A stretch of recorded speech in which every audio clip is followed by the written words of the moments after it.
Hello and welcome to West Wind, an audio podcast about cancer, technology in medicine, and policy issues. I'm host and medical oncologist Dr. Jack West from the City of Hope Comprehensive Cancer Center in the Los Angeles area. You can find West Wind material at BeaconMedIC, one word.com, at iTunes, or just about anywhere you get podcast content. I would just ask that you show your interest and support by subscribing, commenting, sharing by telling friends and colleagues in person and on social media, and rating it however you feel is appropriate. You can also share your ideas and opinions by emailing us at westwindpodcast@gmail.com. I'm really happy to be joined today by Dr. Narjust Duma, who has done incredible things in a short amount of time. And it's hard to believe that she's actually just starting her professional career as an assistant professor now at the University of Wisconsin and specializing in thoracic oncology, having recently completed her fellowship in medical oncology at the Mayo Clinic in Rochester, Minnesota.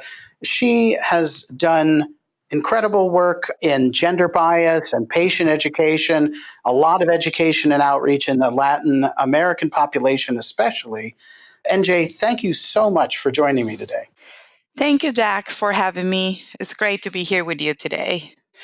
Let's talk about your childhood, where you grew up, and how you identify, because it's not a conventional story, at least among the people who I typically talk to in the oncology community these days.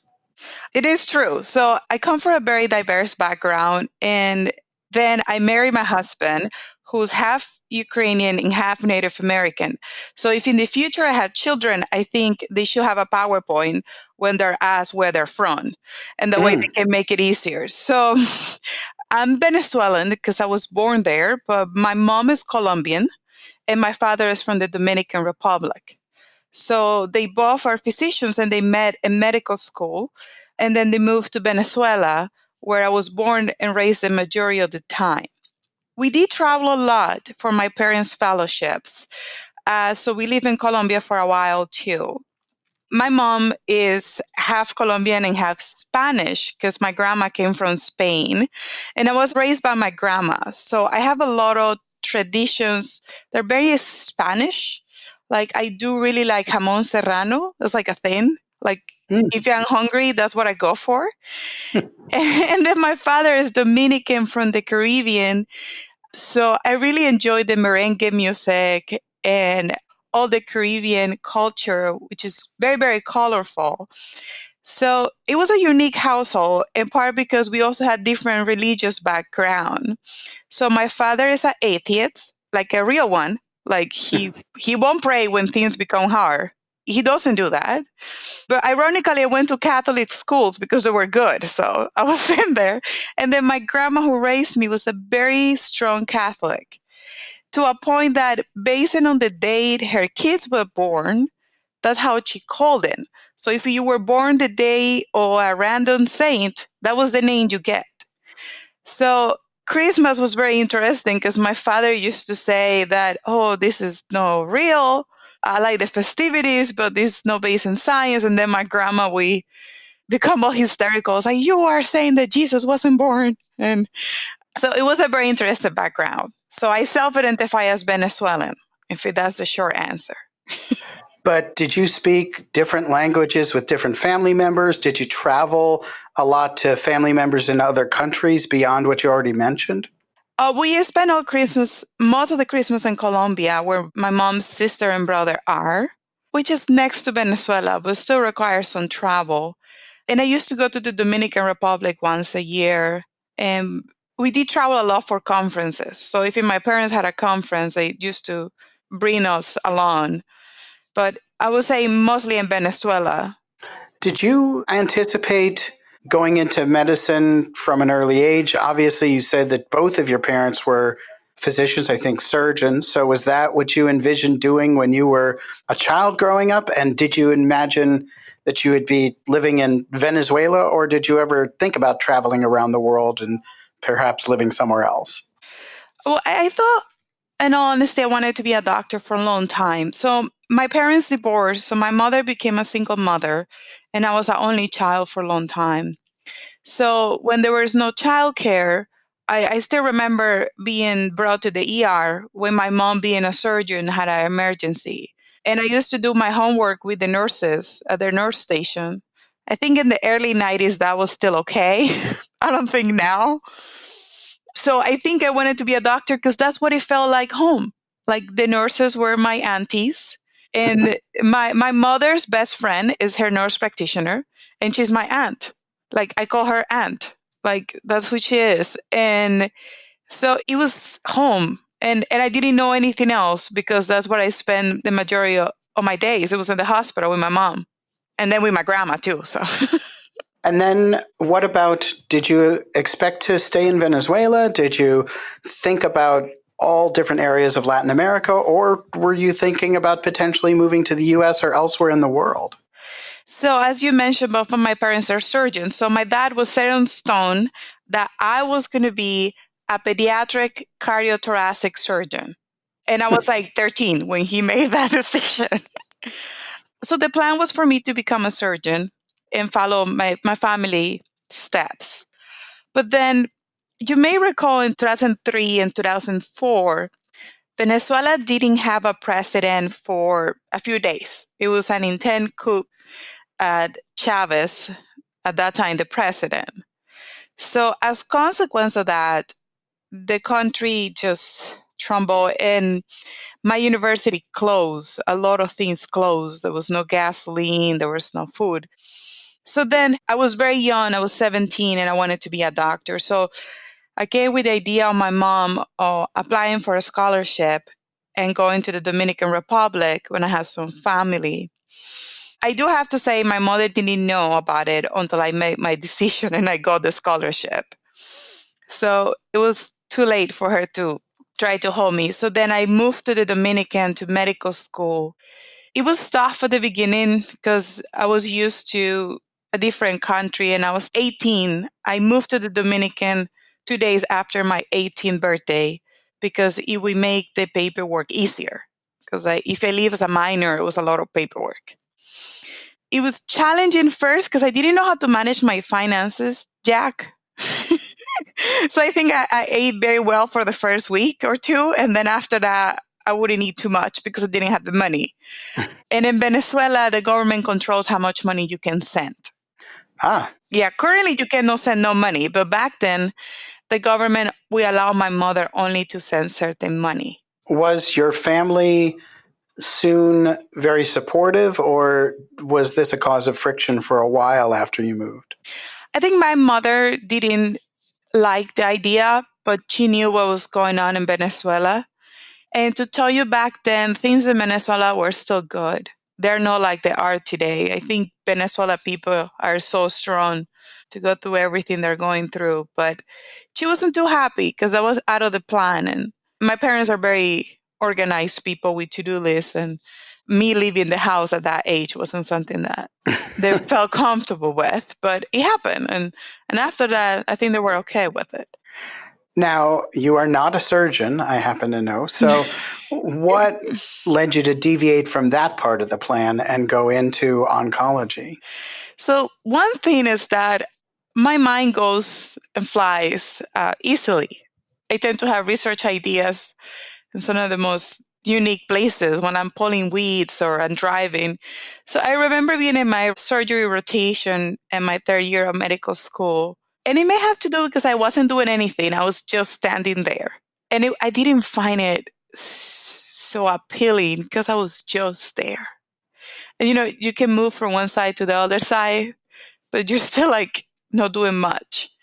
And the second thing, it was a patient that when I did my medicine rotation, she had metastatic cancer, and I just fell in love with the care. And I found myself leaving the OR to go and see this patient and finding excuses to not be in the OR to spend time in the cancer center. So I think it was a natural selection process that I wasn't going to be a great surgeon if I couldn't pay attention for 14 hours to one thing. So I think it worked out. And I just love the patients and be able to know them so well and be there when they need you.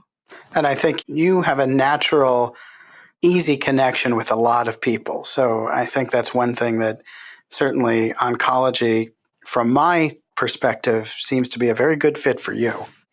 Oh, thank you. Now, what led you from the Dominican to the United States? Well, so I was in this scholarship and I didn't speak English, Jack, until my 20s. I didn't know no English. So I had the opportunity to go to the US to learn English. And I remember finding a place that I could learn fast. And I found Seattle was a great place because it's right on top. And there's not that many Latinos there compared to like Houston or New York or Miami. Can I just ask, was the appeal there that you wouldn't have it be too easy to fall into a Latino community and speak Spanish instead of English, that it would kind of force you to immerse yourself? Yeah, and it did because I didn't meet anybody who speaks Spanish for months. And also, I like Grey's Anatomy a lot. And I honestly thought I was going to meet the people from Grey's Anatomy. Then I realized the people in Harborview don't look like the people from Grey's Anatomy. It's Well, just a different type of people. All good. All good. Look, I worked at a Swedish medical center in Seattle, and when none of us really looked like Grey's Anatomy either. Yeah, so it was two things, Grey's Anatomy and the opportunity to learn English fast. And I did learn English fast because I have to. So. And that's also where you met your husband, is that right? Yes. So my husband and I don't have the romantic story that we met in a library. So I was a student with a budget. My husband was working in a bar that sell beers at $1. So I went to the bar with my friends because they had beer at $1. It was on 2nd Avenue in downtown Seattle. Mm-hmm. And then I met my husband thanks to $1 beers. So that worked out very well. Yeah, there's probably more than one match made at that setting. So very good. Not that many that have lasted this long, perhaps, but that's great. But so it was that connection that led you to stay in the U.S. after that? Well, yes. So I have a unique personality, and I found my husband, and he was willing to stay around. So I was like, I better stay around this guy. So everything's changed. Like going back home, doing residency back home. And I remember talking to my dad, and my dad is like, well, you have to take, everything is changing. Like, but I don't regret my decision. In part because I can help many people here in the US. I still can help people and many students back home. And it offers me the opportunity, Jack, to bring my mom home when she wants to leave Venezuela. She's not ready yet. But if the situation doesn't improve, when there is worse access to food that there is right now, and if things can even possibly get worse, we had the opportunity to bring my mom. Well, how do you feel about all this? Because obviously Venezuela, on the global radar is a pretty challenging place to be. Your mom is still there, and my understanding from talking to you in other settings is pretty tenacious in holding out. So my mom still believes in the country, and she believes that if all the doctors leave, which hundreds of doctors have left the country, who's going to take care of patients and who's going to help the next generation of physicians? So that's an argument that's very hard to fight against. And she also feels like she belongs there. She has spent the majority of her adult life in Venezuela, so that's what she knows. I think it's very sad to see a country it is so rich in natural resources and that was doing so well in the 90s. So when I grew up, people used to migrate to Venezuela. And that's how my family ended there because the things were better there than they were in other parts of South America. And now there's millions of Venezuelans living in the country because there is no electricity, there is no water, there is no gas. And it's ironic that there is no gas in a country that has so much oil. Yes. I remember actually one of the people I most admire when I was doing research as an undergraduate. I worked with somebody who came from Venezuela and brought several other postdocs or other researchers. He was amazing, just the nicest and smartest guy. And one thing was he started out barely knowing English, ended up beating me and other people in Scrabble in English. And that really says something either about how great they are or how bad you are. But it's really impressive. And we always talked about going to visit him and his family in Merida, and never got to there. But So he's from Merida. That's where I was born. well, there you go. But he had great things to say about it too. So anyway, that's unfortunate. But you were in Seattle. You then went to New Jersey, correct? Yes. So I majored in internal medicine at Rutgers, New Jersey Medical School. It's really thankful to Rutgers. They support all my research. Like I travel so much as a resident, and they gave me the time off and they pay for the travel. And I had a great mentor, Dr. Martin Gutierrez. He's still my mentor. He's still texting me like, how was first day? And I'm like, no yet. So working in Newark gave me the opportunity to do two things. First is that to know that I wanted to do oncology for sure. And second, that I wanted to focus on understudied groups for minorities not being included in clinical trials, to gastric cancer in Hispanics, or simple access to care. The population that we care at the university hospital are very strong human beings that do the best they can with what they have. So it made me a better human being. And also, it made me aware of the surroundings more, that there's so many determinants of health besides just having insurance, like access to vegetables in your neighborhood. So it was a great experience. I really like New Jersey. I just didn't like the traffic. Well, also Newark is a pretty difficult area. I mean, it's got a lot of urban challenges and disadvantaged populations. So if you came away with that just stealing your resolve to help these people, I think that's really powerful. I think a lot of people would be more put off, and some might become disheartened by the challenges. Yeah, there were unique situations there, but when you have a Latino patient that sometimes just so scared because she just doesn't understand more than the disease itself, you can make a difference only by speaking their language. So the whole Latina thing came very helpful. Is there within the Latino community much of an us and them between different groups, or in your experience in interacting with Latinos in various different backgrounds, have you tended to be viewed as more similar than different? I don't know if there's enough difference in culture, language, and things to have there be some magnifying of these distinctions. I think as a Latinas community in the US, we're very close to each other, and we see each other not as the same, but as part of a bigger group. The term Hispanic and Latins, it groups a lot of people with very different backgrounds, genetically and cultural. But when we're here in the US and I think, speaking Spanish kind of brings us together. What I did notice that when I moved to the US, being back home, everybody was the same. And then as soon as I landed at the US, I was labeled as something. I was labeled as a Latina, and a stereotype that follows that. And that actually even affects the Latin community as well in many ways, because their bias is not only from the outside, it's also in the inside. And a few days ago, I'm talking to a group of women in church, and this is a Spanish church, so the entire service is in Spanish. And they had a difficult time understanding I was a physician. So I guess we help each other, but the bias that affect everybody also affect the Latino community as well.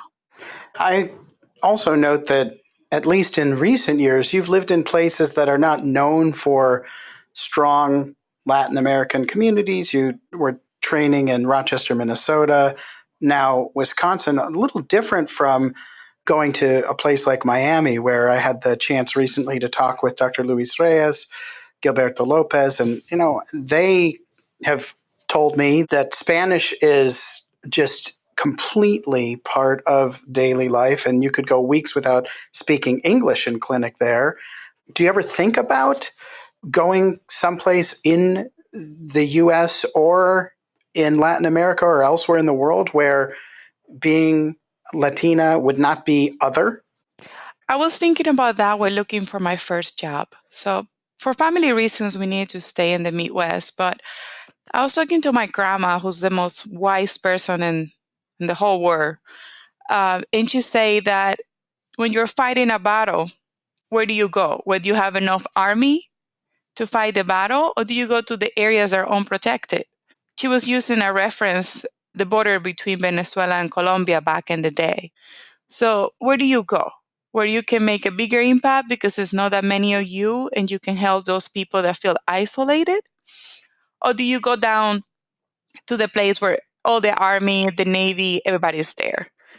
And after my grandma said that, and knowing that I felt isolated myself, I felt stronger about staying in the Midwest. Because if there's a Latina training right now somewhere, it feels isolated like I did, and I can make sure she feels welcome, then that's enough for me to stay here and to tolerate the winters. Well, that must have been a change from growing up, by the way, I'm sure. Yeah, the negative 50, 40, whatever situation happens here it's very different. Let's talk about Mayo Clinic, because just the way you've discussed it on social media, my sense is you have felt that that was a good opportunity, although I don't want to put words in your mouth.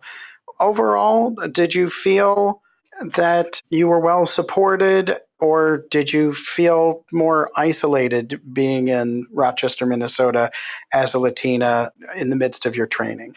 I think the Mayo Clinic significantly helped my career. They gave me the opportunity to found like the first group of women in medicine at Mayo for trainees. When I left, was 250 women in that group, and we have funding. I think what was difficult for me was the small size of the town, because finding plantains was so hard there. And I'm not going to stop being less Latina. That's who I am. And I love my plantains. I can eat them breakfast, lunch, and dinner. So driving 25 minutes was a challenge. Sometimes when it's like snowing outside. You know, the Latino community exists in Rochester, but it's not as large as here in Madison, where it's a bigger city. So I think the geographic location was challenging for me to obtain some of the things that make me feel home. We'll continue our discussion with Dr. Narjust Duma in the next episode. Thanks for listening. The West Wind Podcast is a Beacon Medical Interchange production with sound engineering and distribution by Mark Lindsay of Talking Speaker. We hope you'll be motivated to subscribe, whether at BeaconMedIC.com, through iTunes, or through another podcast service. Please also rate it, and I hope you'll be inclined to tell friends and colleagues in real life and on social media. We're always happy to get your suggestions and other input at westwindpodcast@gmail.com. Talk to you again soon.